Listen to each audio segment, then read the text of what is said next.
Hello everyone, welcome to the ME 296 lecture on circuit differential equations and how we use the Laplace transform in circuit analysis.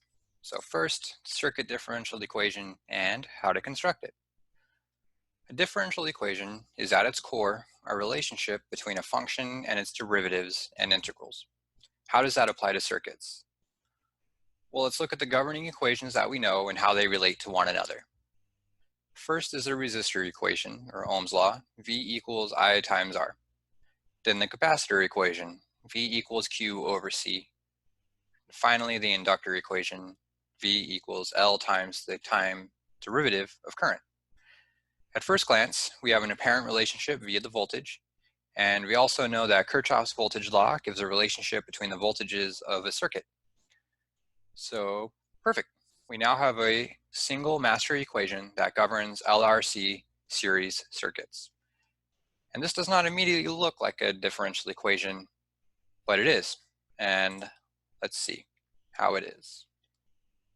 So the common thread between the parts of a circuit are electrons. All components respond to some kind of electron behavior. Resistors respond to the rate of electron flow, or current. Capacitors respond to the presence of electrons, and inductors respond to the acceleration of electrons across them. And if you remember our physics, all of these things are integrals and derivatives of each other. Let's use current as our base and relate all the other components to current. The resistor is already done, so let's just move on to the capacitor. If current defines the amount of electrons that are arriving at the capacitor over time, if we want the total number of electrons there, we can take the integral of the current over time. So the integral of current, we have a relationship there. Since inductors rely on the acceleration of electrons across them, and current is a form of velocity, then if we take the time derivative of current, then we have the electron acceleration. So now we have a relationship in the form of a differential equation that describes the behavior of a series LRC circuit as it responds to current. If we solve it, we can know the behavior of the circuit at any given time. So let's do that.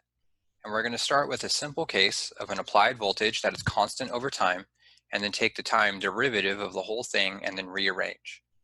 And the reason we're going to take the time derivative is because we're going to take away that integral on the capacitor and just make it a relationship between differentials or derivatives instead of having to deal with integrals and derivatives. So the final equation should be somewhat familiar to you if you remember your classical mechanics and physics.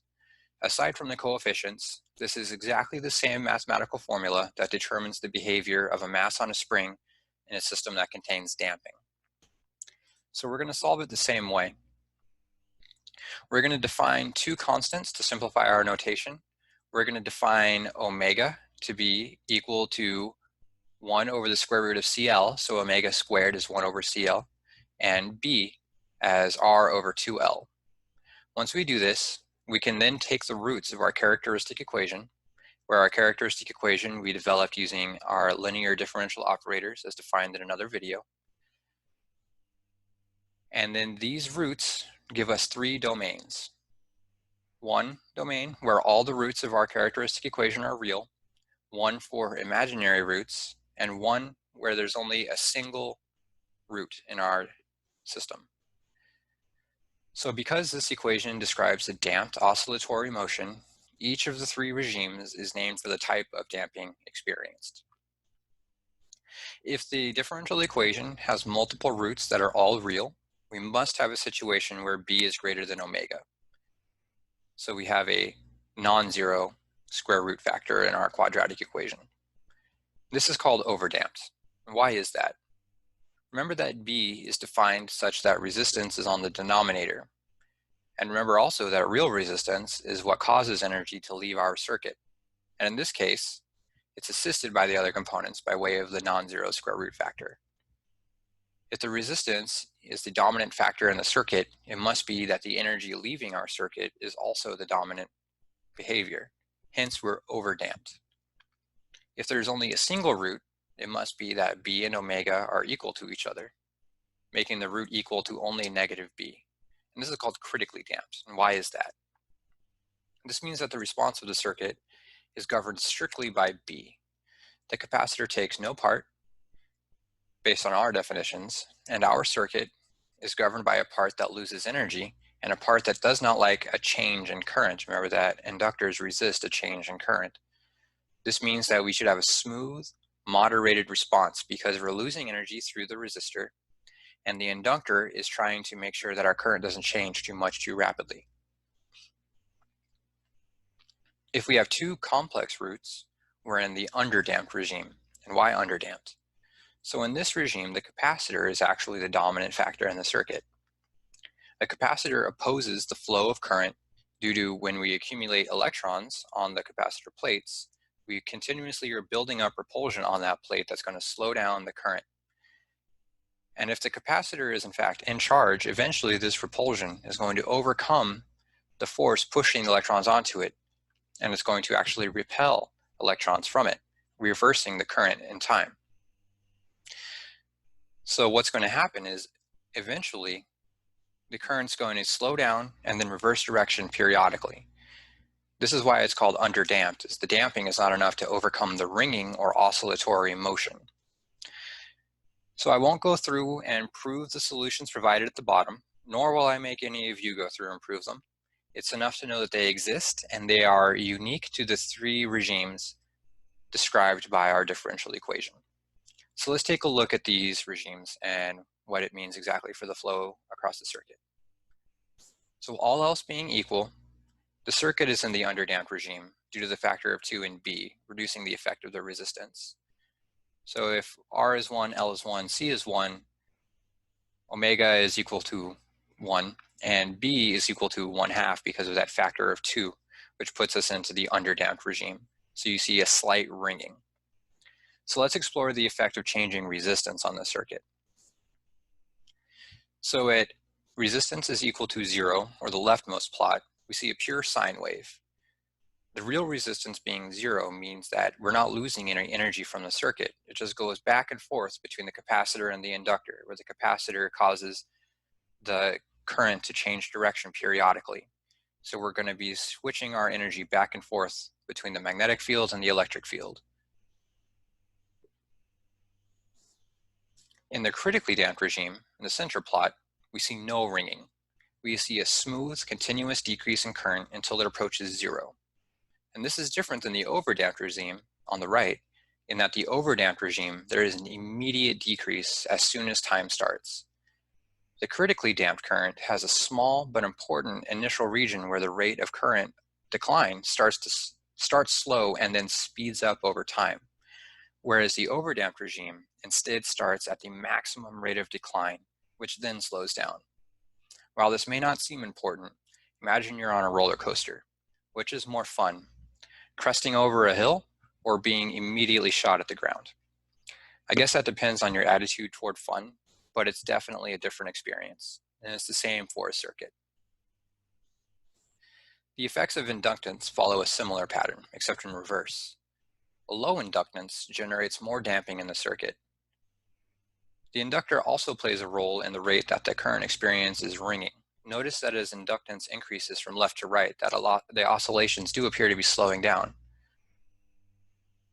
So the reason you would expect a low inductance to produce an overdamped, just in terms of the physics of the circuit, is remember that the inductor slows down the change in current, where if there is nothing to slow it down initially, then we're going to lose as much as possible right away because the capacitor wants everything to leave right away from all that repulsion.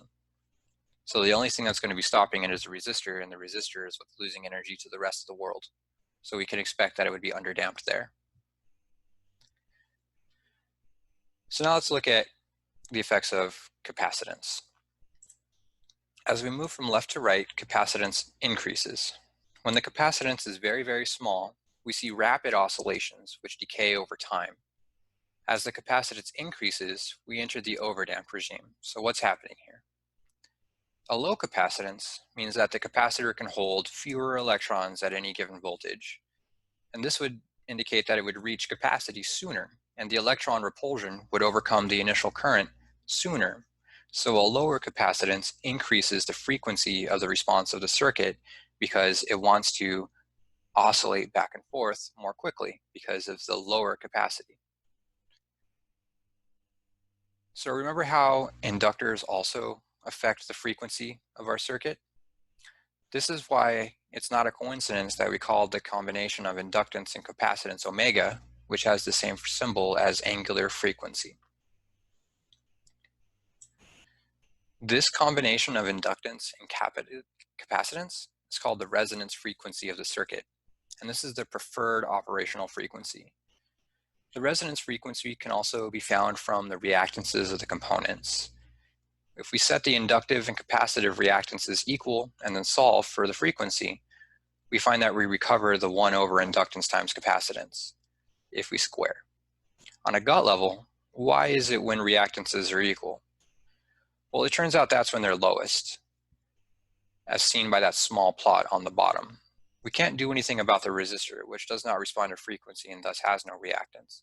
But we can lower the overall impedance. Remember, impedance is real resistance plus reactance. And we can lower that impedance by adjusting our input frequency to minimize reactance. And this also has the effect of maximizing the current magnitude. Remember, V equals IR. If we're maintaining a constant voltage, if we lower R, we need to increase I proportionally. So a lower impedance means higher current. So the other derived variable, B, is called the damping factor. And this also makes sense since it contains the resistance, which causes the circuit to lose power over time. A high resistance leads to a high damping factor, leads to a quicker die-off of current. So this analysis is super neat, but the exact forms seen here only apply to series LRC circuits with an applied voltage that is constant over time. What if our circuit is much more complicated, or if our applied voltage has a non-zero time derivative? Well, we need to expand our toolbox then, because then this kind of analysis gets much more complicated very quickly. So we're going to turn instead to the Laplace transform. The Laplace transform is a form of Fourier transform, and there are two major differences. One, the Laplace transform does not require our functions to be periodic in time. And the second is that the Laplace transform only applies from time t equals 0 to infinity. There is a version that applies from negative infinity to infinity, but it's a little harder to deal with, and we don't really care what happens in the past anyway. We care what happens after we apply some kind of stimulus to our circuit. So we only have to worry about this one after we flip a switch. So the Laplace transform is defined as the integral from 0 to infinity of the function we are transforming times an exponential function, and we take the integral over time. And this gives us a function of s. So first, why the exponential? The exponential ensures that at our extremes of 0 and infinity, our function is going to converge, at least for functions that we will be looking at. At 0, the exponential function becomes 1, so our initial behavior is fully defined by our function of interest. And then at infinity, the exponential becomes 0, ensuring that none of the functions we will be looking at blow up in value, or at least that our initial behaviors will die off into some kind of steady state value. Now, what is S? When we perform a Fourier transform, we're taking our system from the time domain into the frequency domain. And Laplace is a form of Fourier, so our transformation variable S should be related somehow. Well, it turns out that S is the complex frequency in two parts. Don't get too caught up in that. We're not going to be treating our frequencies as complex right now, at least. So we can simply leave it as S. We should just be aware that when we're in the Laplace domain, we're discussing the response of our current with respect to a frequency input. And why do we use Laplace transforms? It's because when we are taking integrals and derivations in the Laplace domain, these are just multiples and factors of S, and this greatly simplifies a lot of math. So we're just going to jump into it and see what circuits look like as Laplace transforms. Each component has a unique transformation in the Laplace domain, which is independent of the rest of the circuit or other components. And this is really handy since this means that we can plug and play based on which circuit we are making. Remember that the differential equation that we developed earlier was specifically for an LRC circuit. So to determine the transform, we take the integral as described just a bit ago. And for the resistor, we take the transform of the voltage, which becomes the integral of current times resistance, which is a simple one.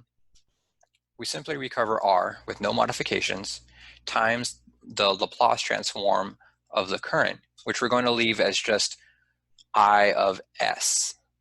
So we don't need to know the specific form of our current yet, which is good because just like in the differential equation, we're going to be looking for our behavior of current. So next is the inductor. The inductor is a little bit different. The resistor has no capability to hold initial conditions on it, but the inductor does. So we have to take that into account when performing the integral so that we know how to handle circuits that begin in a non-zero state.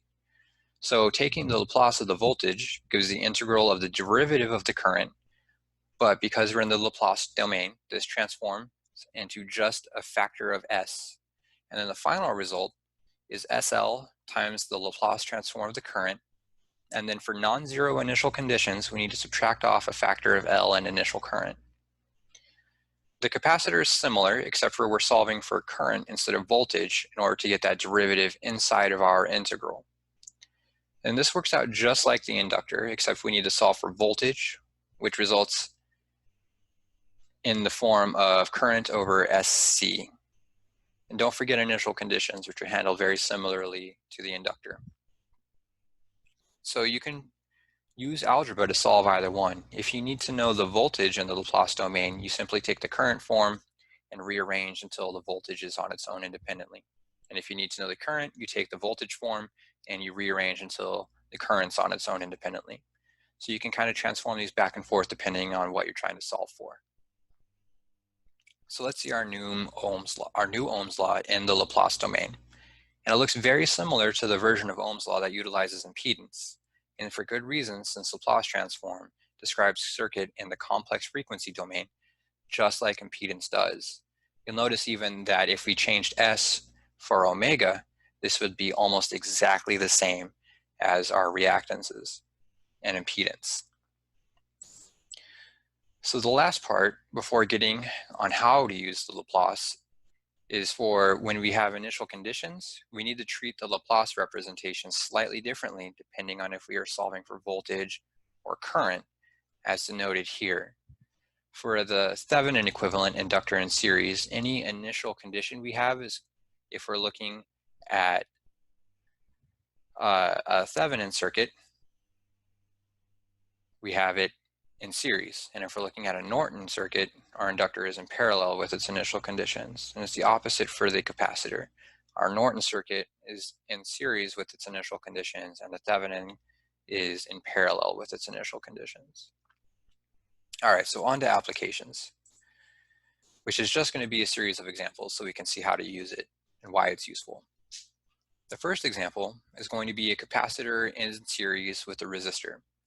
And prior to allowing current to flow, represented here by the closing of a switch at t equals 0, we're going to have our capacitor charged to some initial voltage VO. So the first step, we're going to replace each component with the Laplace version, taking care to include the initial conditions of the capacitor. And because we're looking at both the voltage and current across the resistor, it's more convenient to solve for current first. So we're going to place our initial conditions in series with our capacitor. So now we're going to use Kirchhoff's laws to develop our governing equation. In this case, it becomes VO over S is equal to current over SC plus current times R. It looks like it might be simpler to solve for current, which it is, because we knew that from what we're trying to solve for in the end, which is the resistor value. So pull out the current form and put voltage inside so that we have current independent on the right-hand side. So after solving, we find that current in the Laplace domain is equal to CV0 over 1 plus RCS. pretty good. But in this class, we're going to be using the Laplace transform table, and this form doesn't show up anywhere in those. So we're going to clean it up a little to get the S on its own independently, and we're going to get it at a form that is in a Laplace transform table. In this case, we're going to have V naught over R over S plus R times C to the negative 1. Now that our equation is cleaner and in a lookup table, we need to take the inverse Laplace transform so we can look at what happens over time instead of what happens in terms of frequency. And in this case, it turns out to be in the form of a decaying exponential. So this is pretty reasonable.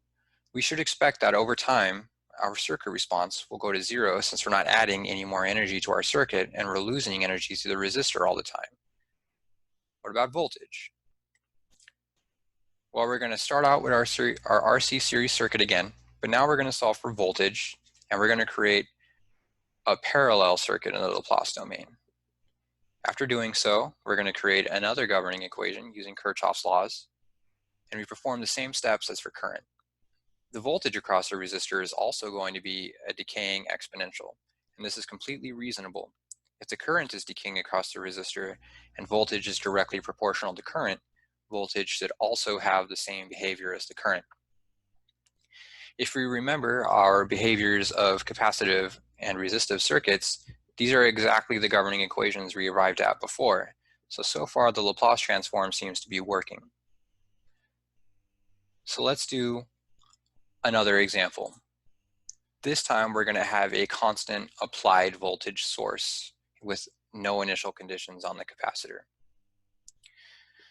So same steps, replace our components with the Laplace transform versions, and now we can just look at a simple voltage divider equation in the Laplace domain.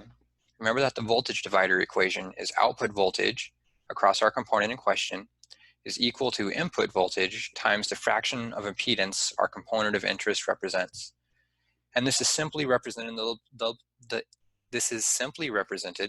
the Laplace domain as shown in the top right. Because we have an applied voltage which is non-zero, we also have to convert that to the Laplace domain. And a constant becomes that constant over S, which we then plug in to the voltage divider equation to get our final equation shown in the middle right. So our voltage behavior in the Laplace domain is equal to the magnitude A times R over S times the quantity R plus 1 over SC. And then just like in the previous example, we need to get this into a form that's on our Laplace lookup table, which usually means that S is on its own with no factors around it. And after simplifying, we've come up with voltage in the Laplace domain is equal to the magnitude of our applied voltage times 1 over S plus 1 over RC. So this is pretty simple to look up. On our table, we find that this is yet again an exponential decaying equation of magnitude times e to the negative t over RC. And does this make sense? It does. So initially the capacitor has no buildup of electrons to slow down the current. So at t equals 0, we should have our fastest and highest current, and therefore our highest voltage across our resistor. And then as charge builds up on the capacitor, remember this is direct applied current, so we're never removing charge from the capacitor, it's going to cost more and more energy to keep those electrons there. So our current's going to be slowing down and our voltage is going to be reducing until eventually we're using all of our available energy on holding electrons there at the capacitor plate. So this makes perfect sense. Nice. So one final example, and this time with an applied alternating voltage. We're going to do the same circuit, but this time only solve for current since it's a little more involved. We're going to define our voltage as some constant A times the sine of some frequency omega times time. So because we are solving for the general current, we can't use the voltage divider equation since that is a voltage across a particular component. We instead need an equation that takes into account all the parts of the circuit. And we can find this equation by once again taking advantage of Kirchhoff's voltage laws and Ohm's law to get the equation that the voltage in the Laplace domain is equal to the current times the quantity R plus 1 over RC, all in the Laplace domain. And now we need the transform of our voltage source. The Laplace transform of sine is the amplitude times omega over s squared plus omega squared. So we're going to substitute that into our previous equation and solve for I.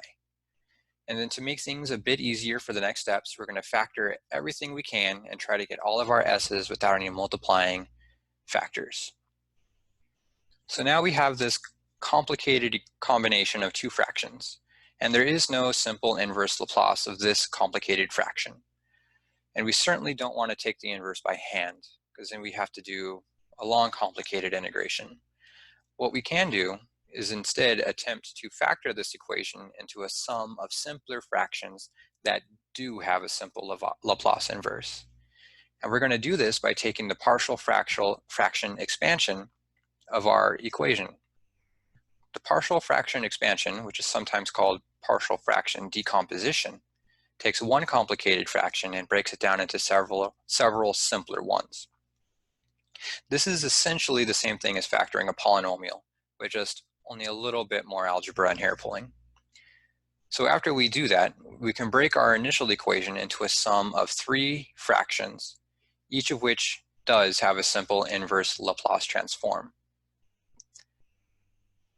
I invite you to try to do this partial fraction expansion yourself just for practice, just so that when it starts showing up on homework and exams, you're not jumping into it blind.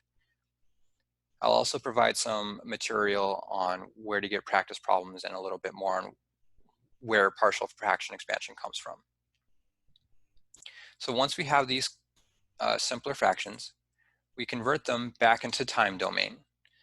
And we see that the current is equal to the sum of a decaying exponential and a sine and a cosine. So let's look at some plots to see if these make any sense. Let's start at top left. We see that the system starts oscillating at the same frequency of the input, and that's good. We also see that there is an initial period where the peak is not quite as high as the rest, which is what we'd expect to be our transient response. So far so good. Now for our bottom left, we've increased the value of the resistor. And this would have the effect of increasing the impedance and thus lowering the total current we would expect at any point. And this is reflected in the plot. Perfect.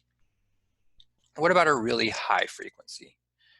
In the top middle, we have reset our capacitor and resistor voltages and their values and increased the frequency. The system responds with an increased frequency, which is good. Our system is responding at the frequency it's supposed to.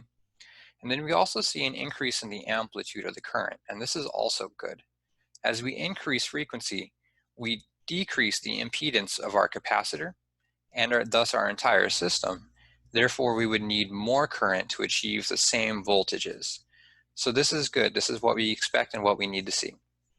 And the other plots represent similar adjustments to the system variables, and in each of them, the current response is consistent with what we would expect, which makes it seem that the method of analyzing circuits using the Laplace transform works very well.